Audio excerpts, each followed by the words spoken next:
एमआयएमचे नेते इम्तियाज जलील आपल्याबरोबर आहेत. जलील साहेब, ज्या पद्धतीनं आज तुम्ही टार्गेट होतात गृहमंत्र्यांचं की मजलिस को उखाड़ फेकना है, मला माहीत होतं कि आज महफिल उनके सजने वाली थी, लेकिन चर्चा मेरा होने वाला था उसमें. तसंच झालं. जे जे बोलायला उभे राहिले त्यांना इम्तियाज जलील दिसलं, त्यांना मजलिस दिसलं. अरे तुम्ही तुमच्या बाबतीत बोलायला पाहिजे होतं ना, की तुम्ही मराठवाड्यासाठी काय करणार आहे, औरंगाबादसाठी आता येणाऱ्या काळामध्ये तुमचं काय प्लॅनिंग आहे, काय देणार आहे. तेच ते आपलं ते निजाम होते, ते निजामाचे आणि मग आम्ही 1 कोटी लोकांना आहे तो हे करोनाचं इंजेक्शन. अरे जगामध्ये ते करोना होतं.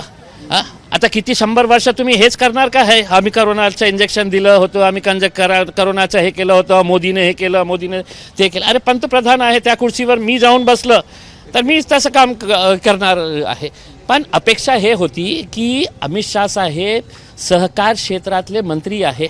माझ्या जिल्ह्यामध्ये 1 लाखपेक्षा जास्त असे लोक आहे ज्यांचा सहकार क्षेत्रामार्फत त्यांचे पैसे बुडालेले आहे. आयुष्यभरची त्यांची कमाई आहे. आदर्शसारखा घोटाळा कोणाच्या अखत्यारीत येतो? Cooperative department. तुम्ही केंद्रातले असेल पण एकदा त्याच्या बाबतीतही बोलायला पाहिजे होतं. तुम्ही एकदा तरी मराठांच्या बाबतीत बोलायला पाहिजे होतं की तुम्ही रस्त्यावर येऊ नका, तुम्हाला साथ देणार आहे. तुम्ही धनगरांच्या बाबतीत बोलायला पाहिजे होतं की तुम्ही 70-75 वर्षापासून तुम्ही लढत आहे आपल्या रिझर्वेशनसाठी, आम्ही तुम्हाला न्याय देऊ. तेच ओल्ड कॅसेट म्हणते नाही का आपण, तेच कॅसेट उखाड़ की फेकेंगे असं आव्हान दिलं. त्यांना शोभत होतं. ज्या प्रकारचं त्यांचं बॅकग्राऊंड आहे अमित शाह साहेबांचं, त्या बॅकग्राऊंडने अशी भाषा त्यांना शोभतो की एक देशाचा गृहमंत्री माझ्या कॉन्स्टिट्युएन्सीमध्ये येऊन हम इसको उखाड़ फेकेंगे करके उसमें. पण एक गोष्ट त्यांनी खरी सांगितलेली आहे की महाराष्ट्रामध्ये जे 48 सीट्स आहे, 48 सीट्स आहे लोकसभेची, त्यांनी म्हटलं आम्ही टार्गेट केलेलं आहे 45पेक्षा जास्त. किती? 45पेक्षा जास्त सीट्स. त्यांनी जे 3 सीट सोडले ना, त्या सीटमध्ये एक माझी सीट पण आहे. त्यांना आतापासून माहीत आहे की हे सीट कितीही प्रयत्न केले तर ते निवडून येणार नाही, म्हणून त्यांनी 3 सीट सोडलेली आहे. आणि त्याला माहीत आहे त्या 1 सीट जे आहे ते आमची औरंगाबादची सीट आहे. निजामांच्या वारसदारांना घरी बसवण्याचं आव्हान केलं, थोडक्यात नवे निजाम आहे अशी उपमा दिली आहे. अरे निजाम जे होते ना 70, 75, 80 वर्षापूर्वी होते, हे खरी गोष्ट आहे. पण ते मेले, गेले, संपले. आता काही राहिलेलं नाही. निजामाचे कोणीही वारसदार या देशामध्ये आहे नाही.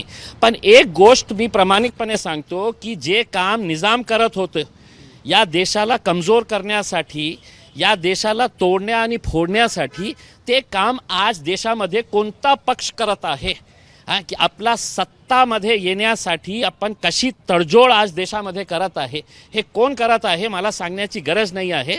म्हणजे एक नवीन प्रकारचे निजाम या देशामध्ये तयार करण्यात आलेला आहे की माझी सत्ता जाऊ नये म्हणून एकदा सांगायचे की आमच्या 400पेक्षा जास्त, अब की बार 400 पार. कशाला 400? तुम्ही पूर्ण घ्या ना. 543 सीट्स आहे. तुमचं लक्ष 543 सीट्स. लोकसभा बंद करून टाका, पार्लमेंट बंद करून टाका. तुम्ही आणि मोदी साहेब आपल्या घरामध्ये बसायचं आणि रात्री एक प्रेस रिलीज काढायचे, या देशामध्ये आता आम्ही हे कानून आणलेलं आहे. कशाला विपक्ष पाहिजे, कशाला डेमोक्रेसी, लोकतंत्र पाहिजे. आपली हुकुमशाही तसंही चाललेली आहे ना. उसमें चालू द्या तुमचं ते दादागिरी आहे. भाजपची वाटचाल म्हणजे निजामाप्रमाणे असं म्हणायचं का तुम्हाला?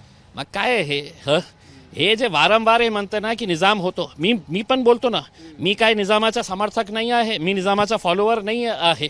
ज्या काळात त्यांनी जे काम करायचं होतं त्यांचं काम काय होतं, त्या काम जे करत होते आज हे काम कोण करत आहे देशामध्ये? तोडफोड करून समाजामध्ये, जाती धर्मामध्ये तेढ निर्माण करण्याचं काम सगळ्यात जास्त कोण करत आहे? अमित शाह साहेब, तुम्ही देशाचे गृहमंत्री असेल, पण तुम्ही जे बोललेले आहे त्याच्या एक शब्दाचं उत्तर मी तुम्हाला देणार आहे. माझी सभा होऊ द्या. असं नाही आहे की तुम्ही देशाचे गृहमंत्री आहे आणि इथे लोकांना, अरे ह्या लोकांची अपेक्षा हे होती की मराठवाड्यातले शेतकऱ्यांच्या बाबतीत बोला तुम्ही, शेतकऱ्यांच्या भावाच्या बाबतीत बोला तुम्ही, कोणत्या उद्योग इथे आणणार आहे त्याच्या बाबतीत बोला तुम्ही. हे आपल्याला दुर्दैव वाटत नाही आहे का की तुमचे 2-2 केंद्रीय मंत्री या शहरामध्ये आहे, या जिल्ह्यामध्ये आहे? सांगा तुम्ही, एक काम सांगा की त्यांनी काय केलेले आहे. तुमच्या राज्याचे मंत्री या महाराष्ट्रामध्ये आहे भारतीय जनता पार्टीचे. इतका असूनही सुद्धा मराठवाड्यामध्ये का शेतकऱ्यांना इतका त्रास सहन करावा लागत आहे, का युवकांना इथे नोकऱ्यांसाठी पुणे आणि मुंबईसारख्या ठिकाणी जावं लागत आहे. आम्ही तुम्हाला समर्थन करायला तयार आहे ना, पण तुम्ही तेच ते आपलं राग रचणार आहे की निजाम होते.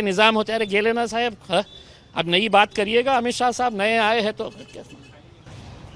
एकूणच इम्तियाज जलील हे अमित शहांच्या आरोपानंतर त्याला प्रत्युत्तर देण्यासाठी सज्ज असल्याचं देखील म्हणत आहेत आणि येणाऱ्या काळामध्ये त्याला उत्तर देखील दिलं जाईल असं देखील ते म्हणत आहेत. माझा सहकारी काकासाहेब कांबळेसह रवी मुंडे, एबीपी माझा, छत्रपती संभाजीनगर. एबीपी माझा, उघडा डोळे बघा नीट.